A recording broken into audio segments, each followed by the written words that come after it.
ಇವತ್ತು ನಾವೆಲ್ಲ ಇಲ್ಲಿ ಸೇರಿರ್ತಕ್ಕಂಥದ್ದು ಕೇಂದ್ರ ಸರ್ಕಾರದ ಬೆಲೆ ಏರಿಕೆ ನೀತಿಯನ್ನ ವಿರೋಧ ಮಾಡಲಿಕ್ಕೋಸ್ಕರ ಮತ್ತು ನಮ್ಮ ದೇಶದ ಸಂವಿಧಾನ ಇದೆಯಲ್ಲ, ಬಾಬಾ ಸಾಹೇಬ್ ಅಂಬೇಡ್ಕರ್ ಅವರು ರಚನೆ ಮಾಡಿರ್ತಕ್ಕಂಥ ಸಂವಿಧಾನ, ಅದನ್ನ ರಕ್ಷಣೆ ಮಾಡಬೇಕು. ಭಾರತೀಯ ಜನತಾ ಪಕ್ಷದವರಿಂದ ಅದಕ್ಕೆ ಧಕ್ಕೆ ಬಂದಿದೆ, ಆತಂಕ ಬಂದಿದೆ. ಅದಕ್ಕೋಸ್ಕರ ಅದನ್ನು ರಕ್ಷಣೆ ಮಾಡ್ತಕ್ಕಂಥ ಕೆಲಸವನ್ನ ಕಾಂಗ್ರೆಸ್ನವರಾದಂಥ ನಾವು ಮಾಡಬೇಕು ಅಂತಕ್ಕಂಥ ಮಾಡಲಿಕ್ಕೋಸ್ಕರ ಇಲ್ಲಿ ನಾವೆಲ್ಲ ಸೇರಿದ್ದೇವೆ. ಭಾರತೀಯ ಜನತಾ ಪಕ್ಷದವರು, ಕರ್ನಾಟಕದವರು ಬೆಲೆ ಏರಿಕೆ ಮಾಡಿದ್ದೇವೆ ನಾವು ಅಂತೇಳಿ ಜನ ಆಕ್ರೋಶ ಕಾರ್ಯಕ್ರಮವನ್ನು ಇಡೀ ರಾಜ್ಯದಲ್ಲಿ ಹಮ್ಮಿಕೊಂಡಿದ್ದಾರೆ. ನರೇಂದ್ರ ಮೋದಿಯವರು ಕೂಡ ಕರ್ನಾಟಕದಲ್ಲಿ ಬೆಲೆ ಏರಿಕೆಯಾಗಿದೆ, ಅದಕ್ಕೋಸ್ಕರ ನಾವು ಪ್ರತಿಭಟನೆ ಮಾಡಬೇಕು ಅಂತಕ್ಕಂಥ ಮಾತುಗಳನ್ನು ಹೇಳಿದ್ದಾರೆ. ಆದರೆ ವಾಸ್ತವವಾಗಿ ಆಗಿರ್ತಕ್ಕಂಥದ್ದೇನು? ಬೆಲೆ ಏರಿಕೆಯನ್ನು ಮಾಡಿರ್ತಕ್ಕಂಥದ್ದು ನರೇಂದ್ರ ಮೋದಿಯವರು ಪ್ರಧಾನಮಂತ್ರಿ ಆದ ಮೇಲೆ ಅದರ ಪರಿಣಾಮ ಎಲ್ಲ ರಾಜ್ಯಗಳಲ್ಲೂ ಕೂಡ ಬೆಲೆ ಏರಿಕೆಯಾಗಿದೆ. ಇದನ್ನ ಮುಚ್ಚಿಕೊಳ್ಳಿಕ್ಕೋಸ್ಕರ, ಅವರ ವೈಫಲ್ಯಗಳನ್ನು ಮುಚ್ಚಿಕೊಳ್ಳಿಕ್ಕೋಸ್ಕರ, ಅವರ ತಪ್ಪುಗಳನ್ನು ಮುಚ್ಚಿಕೊಳ್ಳಿಕ್ಕೋಸ್ಕರ ಜನಾಕ್ರೋಶ, ಬೆಲೆ ಏರಿಕೆಯ ವಿರುದ್ಧ ಜನಾಕ್ರೋಶವನ್ನು ಮಾಡ್ತೇವೆ ಅಂತೇಳಿ ಈ ರಾಜ್ಯದ ಜನರನ್ನ ತಪ್ಪು ದಾರಿಗೆ ಎಳೆಯತಕ್ಕಂಥ ಪ್ರಯತ್ನವನ್ನ ಭಾರತೀಯ ಜನತಾ ಪಕ್ಷದವರು ಮಾಡ್ತಾ ಇದ್ದಾರೆ. ಬಹುಶಃ ಈ ರಾಜ್ಯದ ಜನರಿಗೆ ಅರ್ಥ ಆಗಿದೆ, ಬೆಲೆ ಏರಿಕೆ ಮಾಡಿದವರು ನರೇಂದ್ರ ಮೋದಿಯವರು. ಅದರ ಪರಿಣಾಮ ಅಗತ್ಯ ವಸ್ತುಗಳ ಬೆಲೆ ಏರಿಕೆಗಳೆಲ್ಲ ಆಗಿದ್ದಾವೆ. ಇದನ್ನು ನಾವು ಜನರಿಗೆ ತಿಳಿಸಬೇಕಾದಂತ ಅಗತ್ಯ ಇದೆ, ಅನಿವಾರ್ಯತೆ ಇದೆ ಅಂತಕ್ಕಂಥದ್ದನ್ನು ನಮ್ಮ ಕಾರ್ಯಕರ್ತರು ಅರ್ಥ ಮಾಡ್ಕೋಬೇಕಾಗ್ತದೆ. ನರೇಂದ್ರ ಮೋದಿಯವರು ಅಧಿಕಾರಕ್ಕೆ ಬಂದು ಇನ್ನೇನು 11 ವರ್ಷಗಳಾಯ್ತು. ನರೇಂದ್ರ ಮೋದಿಯವರು ಹೇಳಬೇಕು, ನೀವು ಕೊಟ್ಟ ಮಾತಿನಂತೆ ನಡ್ಕೊಂಡಿಲ್ಲ, ಬೆಲೆ ಏರಿಕೆ ಆಗಿರತಕ್ಕಂಥದ್ದನ್ನು ಕಡಿಮೆ ಮಾಡ್ತೇವೆ, ಒಳ್ಳೆಯ ದಿನಗಳು ಬರ್ತವೆ, ನಾವು ಎಲ್ಲರ ಜೀವನವನ್ನು ಸುಖಕರವಾಗಿ ಮಾಡ್ತೇವೆ ಅಂತ ಹೇಳಿದ್ರಲ್ಲ ನರೇಂದ್ರ ಮೋದಿ ಅವರೇ. ಇವತ್ತು ನೀವು ಕೊಟ್ಟ ಮಾತಿನಂತೆ ನಡ್ಕೊಂಡಿದ್ದೀರಾ ಅಂತಕ್ಕಂಥ ಪ್ರಶ್ನೆಯನ್ನ ನೀವೆಲ್ಲರೂ ಕೂಡ ಅವರಿಗೆ ಕೇಳಬೇಕಾಗ್ತದೆ.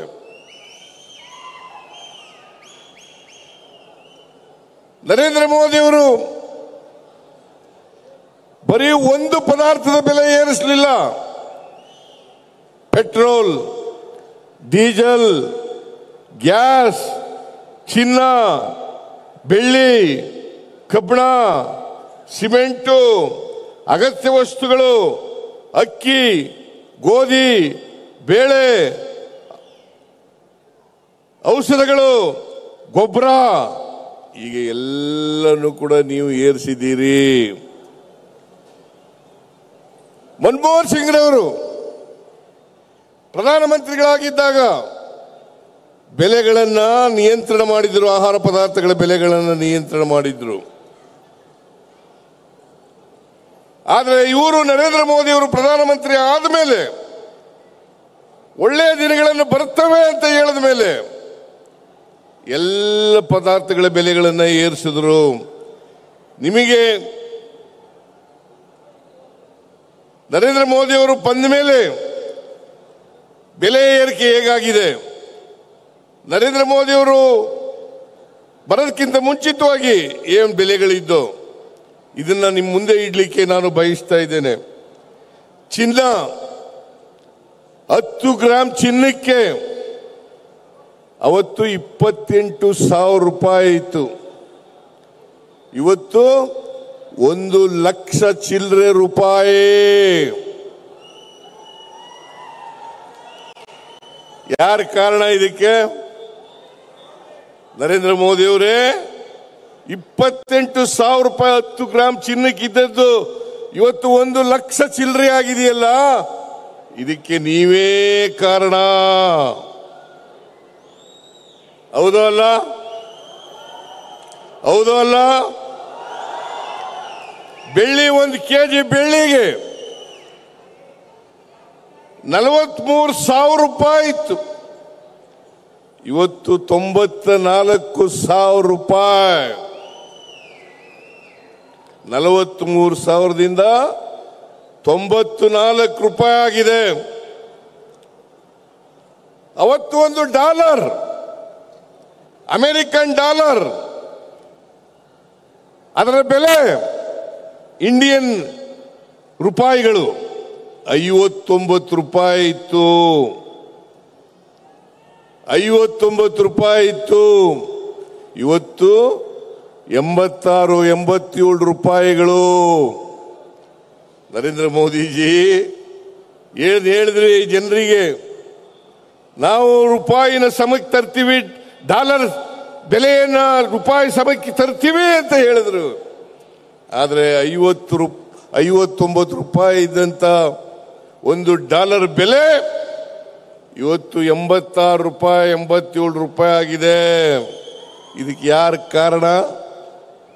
ಯಾರೀ ಕಾರಣ?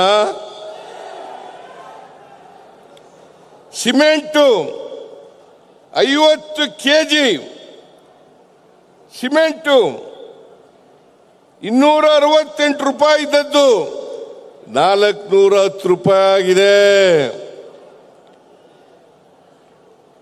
ಅಮೋನಿಯಂ ಫಾಸ್ಫೇಟ್ 1,125 ರೂಪಾಯಿ ಇದ್ದದ್ದು 1,350 ರೂಪಾಯಿ ಆಗಿದೆ.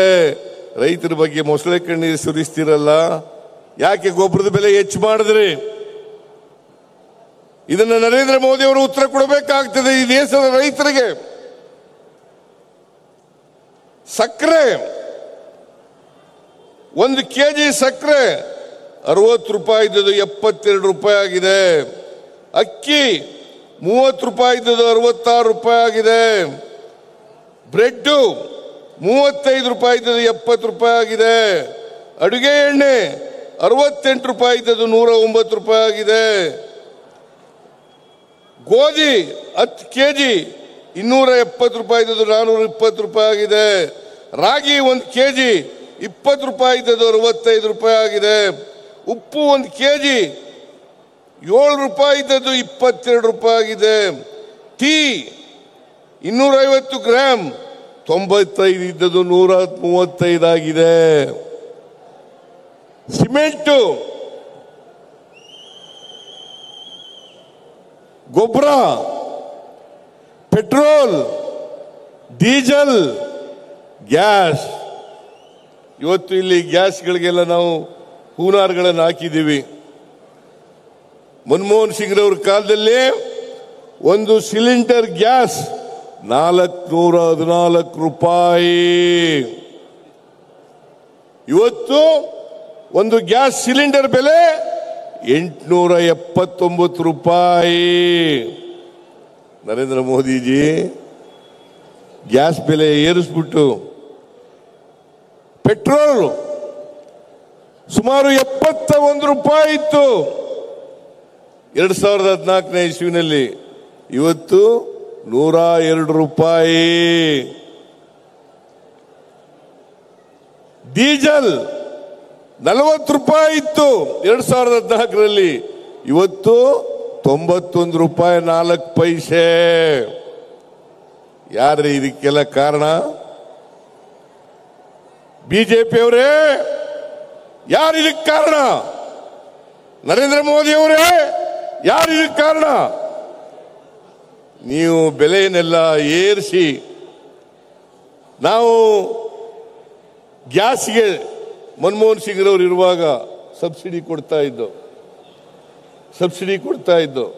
ಆ ಸಬ್ಸಿಡಿಯನ್ನ ನಿಲ್ಲಿಸಿದ್ರಿ 2020ರಲ್ಲಿ, ಅಥವಾ ಕಡಿಮೆ ಮಾಡಿದ್ರಿ. ಅದರಿಂದ ಇವತ್ತು ಬೆಲೆ ಏರಿಕೆ ಆಯಿತು, ಅಗತ್ಯ ವಸ್ತುಗಳ ಬೆಲೆ ಏರಿಕೆ ಆಯಿತು, ಪೆಟ್ರೋಲ್ ಡೀಸೆಲ್ ಬೆಲೆ ಆಯಿತು. ಅವತ್ತು ಮನಮೋಹನ್ ಸಿಂಗ್ ರವರು ಇರುವಾಗ ಒಂದು ಬ್ಯಾರಲ್ ಕ್ರೂಡ್ ಆಯಿಲ್ ಸುಮಾರು $118 ಇತ್ತು, $118 ಇತ್ತು. $118 ಒಂದು ಬ್ಯಾರಲ್ಗೆ, 118. ಇವತ್ತು $65 ಆಗಿದೆ. 2020ನೇ ಇಸ್ವಿನಲ್ಲಿ $56 ಇಳಿದಿತ್ತು. ಅದನ್ನ ವರ್ಗಾವಣೆ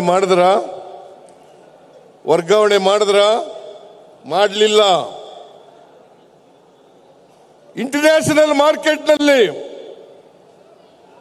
ಕ್ರೂಡ್ ಆಯಿಲ್ ಬೆಲೆ ಕಡಿಮೆ ಆದ್ರೂ ಕೂಡ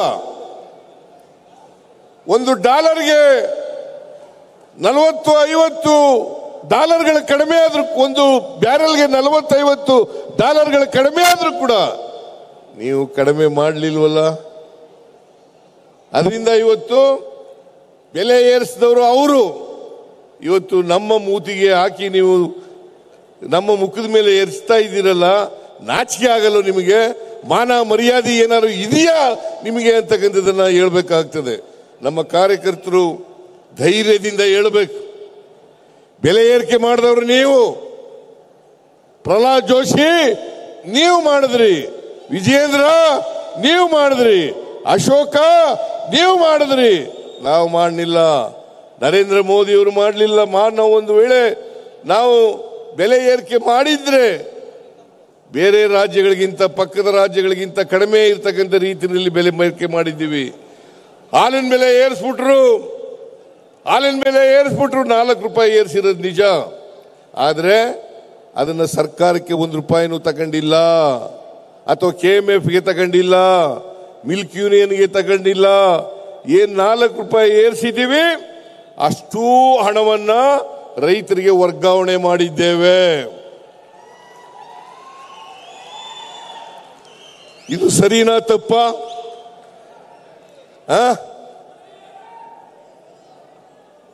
$50 ಮೇಲಿದೆ ಒಂದು ಲೀಟರ್ ಹಾಲು. ಬೇರೆ ರಾಜ್ಯಗಳಲ್ಲಿ $50ಗಿಂತ ಜಾಸ್ತಿ ಇದೆ.